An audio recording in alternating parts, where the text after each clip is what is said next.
दोस्तों नमस्कार, मेरे YouTube चैनल दिनेश सी कोठारी पर आप सभी का स्वागत। आज हम बात करेंगे चुनावी कसौटी कार्यक्रम, जो एक पॉलिटिकल कार्यक्रम हमने चालू किया है मनपा चुनाव को देखते हुए, चुनावी कसौटी।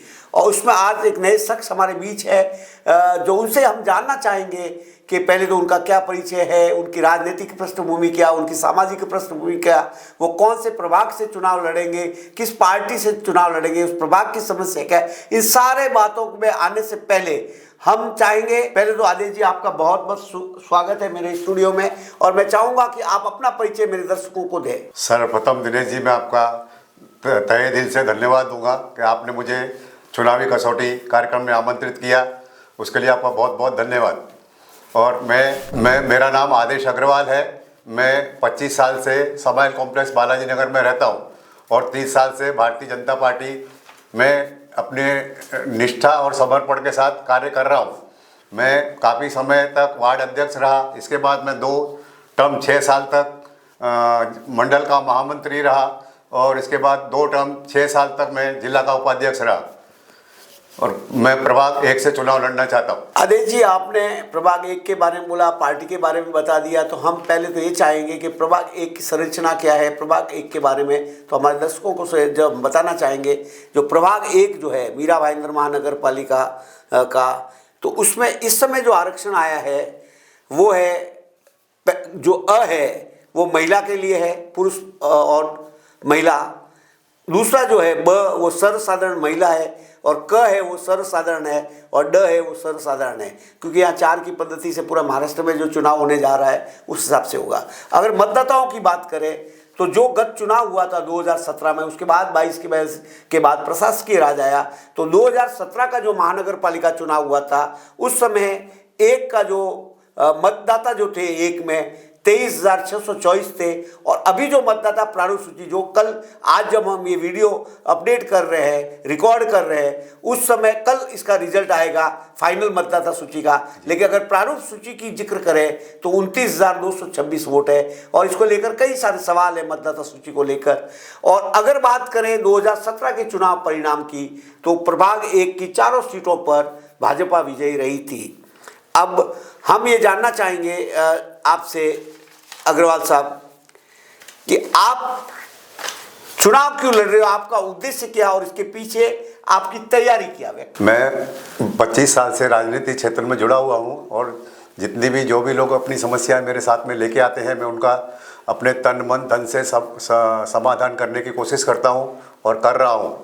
और इसीलिए मैं चुनाव लड़ना चाहता हूँ कि राजनीति के एक क्षेत्र ऐसा है कि वहाँ पर एक पोस्ट का होना जरूरी है, अपने काम को एक समर्पण के साथ पूरा करने के लिए। बाकी सेवाएं तो 24 घंटे चलती रहती हैं, और इसलिए मैं राजनीतिक क्षेत्र में रहते हुए अपने चुनाव क्षेत्र से चुनाव लड़ना चाहता हूं। अग्रवाल साहब, आपका लंबा अनुभव है, आप लंबे समय से कार्यरत है, सामाजिक सेवाओं में भी आपका योगदान है, वो हम देख भी रहे हैं। लेकिन हम ये जानना आपसे चाहेंगे अग्रवाल साहब कि प्रभाग 1 की मुख्य समस्या क्या है, और उसके निराकरण के लिए आपकी ओर से कोई ठोस प्रयास अभी तक हुए या आगे के लिए रहे। तो पहले तो आप हमें ये बताएं कि आपके प्रभाग की मेजर समस्याएं क्या है। मेरे प्रभाग में बालाजी नगर, विनायक नगर, मोदी पटेल में बिल्डिंगों का अस्तित्व है, और उधर बजरंग नगर और नेहरू नगर, गणेश देवल नगर, वहाँ पर पूरा स्लम एरिया है। तो समस्याएं भिन्न भिन्न हैं।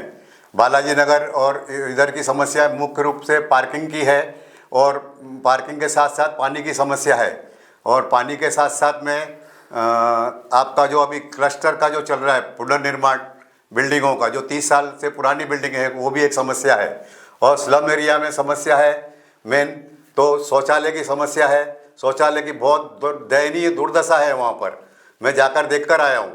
और शिक्षा की समस्या है, पर्याप्त व्यवस्था नहीं है, बच्चों के लिए स्कूल नहीं है वेस्ट में सरकारी पर्याप्त, जिस हिसाब से स्कूल होने चाहिए उस हिसाब से स्कूल नहीं है।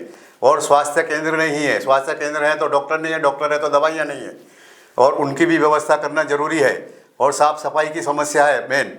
और अभी जो नया कुछ चल रहा है वहाँ पे ड्रग्स के बारे में, उसको भी वहाँ से पूर्ण रूप से समाप्त करना है। अग्रवाल साहब, समस्याएं अनगिनत है, लेकिन इन समस्याओं के समाधान के लिए शुरुआत के जो 100 दिन है या उसके आगे भी आप, अगर आपको जनता नगर सेवक चुनती है तो आपके प्रयास क्या होंगे और आप किस मेजर समस्याओं पे अपना ध्यान केंद्रित करेंगे स्टार्ट के 100 दिनों में, पहले 100 दिनों में? मैं सबसे पहले पार्किंग की समस्या का समाधान निकालूंगा। इसके बाद में जो पानी की व्यवस्था बराबर नहीं है, अनियमित रूप से पानी की टाइमिंग है, उसको व्यवस्थित करने की कोशिश करूंगा। पानी समय पे शुद्ध जल सभी लोगों को मिले और स्लम एरियाज़ में साफ़ सफाई है और सब साफ़ सफाई का पहले मैटर है। और साफ़ सफाई के साथ साथ वहाँ पर शौचालय की व्यवस्था नहीं है, उसको पहले 100 दिन में मैं पूर्ण रूप से सही करने की कोशिश करूँगा। और वहाँ पर जो शिक्षा का जो क्षेत्र है, शिक्षा में पर्याप्त क्षेत्र में स्कूल नहीं है, वहाँ पर बच्चों के लिए, स्लम के एरिया के लिए सरकारी स्कूल नहीं है, उसमें मैं प्रयत्न करूँगा कि और भी स्कूलों की मात्रा बढ़ाई जाए और बच्चों को वहाँ पर उचित शिक्षा मिल सके। मीरा भाईंदर महानगर पालिका क्षेत्र में अग्रवाल साहब बहुत सारी मनपा संचालित स्कूलें कार्यरत है, दवाखाने कार्यरत है, लेकिन शिकायतें यही है कि वहाँ पे जो स्टाफ होना चाहिए वो स्टाफ अवेलेबल नहीं है। बच्चे वहाँ का ऐसी कोई योजना नहीं है महानगर पालिका की कि बच्चे वहाँ ज़्यादा तादाद में आवे। और अगर वहाँ का स्टैंडर्ड देखें तो कहीं ना कहीं बच्चों के नहीं आने का कारण स्टैंडर्ड भी हो सकता है, क्योंकि वहाँ अगर टोटल पॉपुलेशन के हिसाब से देखें और टोटल स्कूलों का मेजरमेंट करें तो जितने पद, कई तो मुख्याध्यापक के पद भी खाली पड़े हैं, तो एक ही मुख्याध्यापक पूरा क्लास, मतलब स्टाफ की बहुत ज़्यादा कमी है। तो मनपा संचालित स्कूल है, मनपा संचालित दवाखाने या मनपा संचालित कोई भी काम, समाज भवन वगैरह वगैरह, जो भी एक नंबर में बहुत सारी शिकायतें सुनाई देती है। आपके सड़कों की बहुत सारी खबरें आती है, बालाजी नगर की, बीच में साल भर आपका रोड का काम रहा, तो कई सारे सवाल वहाँ उठते रहे। एक नंबर में शौचालय की बात करें तो समस्याएं तो अनगिनत है और आपने उनका समाधान का भी एक प्लान बताया है। तो हम आशा करते हैं कि जो जनता की शिकायतें हैं उस पर आप अपना ध्यान देंगे। अब हम बात करेंगे मीरा भाईंदर महानगर पालिका में अग्रवाल साहब बहुत सारा फंड आता है, चाहे वो केंद्र से आवे, चाहे वो राज्य से आवे, चाहे वो मनपा का अपना खुद का होए या नगर सेवक निधि के रूप में होए। आप बहुत सारे सवाल उठते हैं, इसीलिए ये सवाल मेरा आपसे है कि आप अपने फंड में अगर नगर सेवक बनते हो तो अपने फंड में, या आपकी सोच क्या है इसको लेकर, नगर सेवक फंड के बारे में, निधि का, उसकी पारदर्शिता और ईमानदारी के आपके क्या ठोस प्रयास रहेंगे? जनता के सामने पारदर्शिता से काम करूंगा, एक एक पैसे का हिसाब जनता को दूंगा और जो भी फंड आएगा उसका मैं उचित उपयोग करके जनता के लिए करूंगा।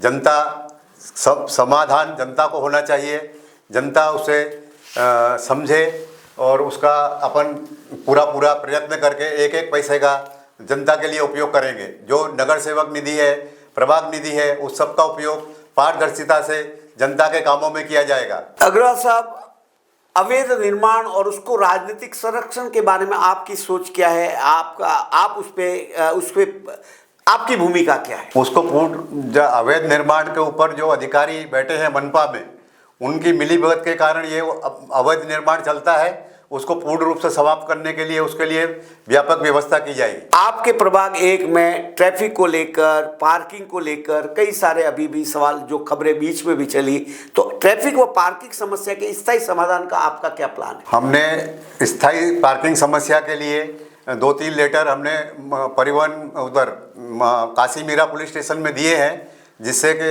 हमें उनका सहयोग मिल रहा है। वो समय समय पर आते हैं, उसकी व्यवस्था करते हैं और उसके लिए महानगर पालिका से पार्किंग के लिए जगह का अलॉटमेंट करा के वहाँ पर पार्किंग की व्यवस्था कराने की व्यवस्था करेंगे। अग्रवाल जी, युवाओं के लिए, महिलाओं के लिए, वरिष्ठ नागरिकों के लिए आपका कोई रोड मैप या आपका ऐसा कोई प्लान, उनको भागीदारी देने में ऐसी कोई नीति? सभी को साथ में लेकर चलने का काम करूँगा।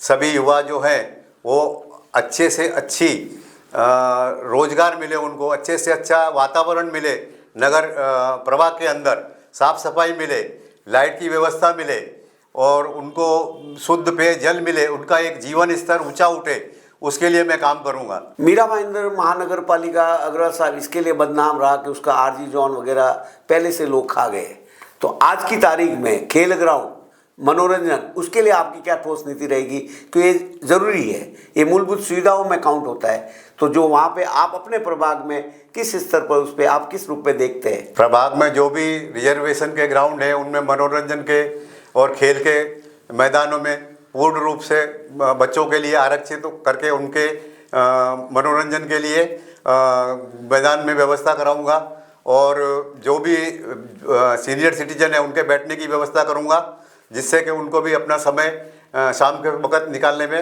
असुविधा न हो। और महिलाओं के लिए सुरक्षा के लिए समय समय से काम करते रहूँगा। अग्रवाल साहब, स्थानीय राजनीति जो मीरा भाईंदर की राजनीति है वो पर्टिकुलर दल बदल और नेता बदल के लिए बदनाम सी रही है, आप इसे किस रूप में देखते हैं? ये तो एक राजनीति का हिस्सा है। समय के हिसाब से लोग परिवर्तन इधर से उधर, उधर से इधर चलते रहते हैं, इसमें कोई नई बात नहीं है। आप जन संवाद का जो आपका तरीका है, क्योंकि आपका मैं काफ़ी समय से सुन भी रहा हूँ और यहाँ आए तो आपसे पूछना भी मेरा एक ज़रूरी मैं समझता हूँ कि आप लंबे समय से पिछले चुनाव भी आप लड़ना चाहते थे, शायद किसी कारण नहीं लड़ पाए, इस चुनाव में भी आप एक दावेदारी है, आपकी मजबूत दावेदारी है। तो आप जो लोगों के बीच जो जन संवाद की आपकी प्रक्रिया है, आपका प्रोसेस क्या है, आप जन संवाद कैसे करते हो अपने प्रभाग को, क्योंकि प्रभाग लंबा चौड़ा है आपका भी? प्रभाग में अभी तो जैसे मास मीडिया है, फेसबुक है, इंस्टाग्राम है, व्हाट्सअप है और डोर टू डोर जाके लोगों से मैं मिल रहा हूँ। डोर टू डोर जाके लोगों की समस्याएं सुन रहा हूँ, उनके समाधान निकालने की कोशिश कर रहा हूँ। अग्रवाल साहब, अगर आप जीतते हैं तो आपने 100 दिन के कार्य का बता दिए कि भाई मेरा ये पहला रहेगा समस्या के समाधान के लिए, और मान लो किसी कारणवश ये राजनीतिक क्षेत्र है, चुनाव है, चुनाव में एक आदमी जीतता है बाकी हारते हैं, तो अगर मान लो आप चुनाव हार भी जाते हैं तो आप जिस हिसाब से जो समाज सेवा करते रहे हैं अभी, या जिस हिसाब से आपके जो वादे हैं आप उन पे खरा उतरने के लिए समाज सेवा किस रूप में जारी रखेंगे? नहीं, मेरी समाज सेवा निरंतर जिस तरह से 25 साल से जारी है उस तरह से आगे भी जारी रहेगी। लोगों के लिए मैं 24/7 अवेलेबल हूँ। कभी भी फ़ोन आता है मैं हमेशा उनके लिए अवेलेबल हूँ और उनकी समस्याओं का समाधान मैं करते रहूँगा। मीरा भाईंदर महानगर पालिका और आज के इस राजनीतिक दौर में एक तिकड़ी जबरदस्त काम करती हैं, चाहे वो ठेकेदार की हो, अधिकारियों की हो या राजनेताओं की हो, तो आप उसको किस रूप में देखते हो और आप उसमें अगर ज़रूरत पड़ी तो आपका स्टैंड क्या रहेगा? नहीं, ये तो राजनीति का एक क्षेत्र ऐसा है, इसमें ठेकेदार भी हैं और राजनीतिक नेता भी हैं और सभी महानगर पालिका के अधिकारी भी हैं। सभी अधिकारी, सब ठेकेदार और अधिकारी जनता के ऊपर हावी रहते हैं। उनके हिसाब, उनकी मर्जी से ही काम होते हैं, बिना उनकी मर्जी के कोई काम नहीं होता। उन पर अंकुश लगाने का कार्य जरूरी है और जरूर उसके लिए हम जरूर करेंगे, कोशिश करेंगे।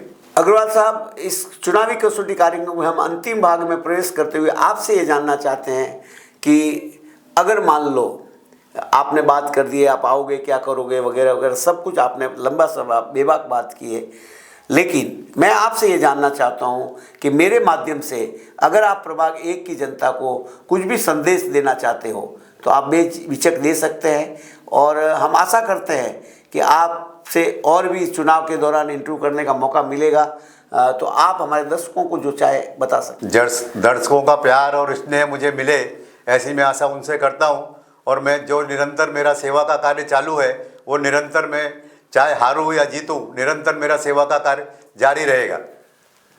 तो आपका बहुत बहुत आभार और शुक्रिया, मेरे दर्शकों का भी बहुत बहुत आभार और शुक्रिया, धन्यवाद, आभार। धन्यवाद साहब।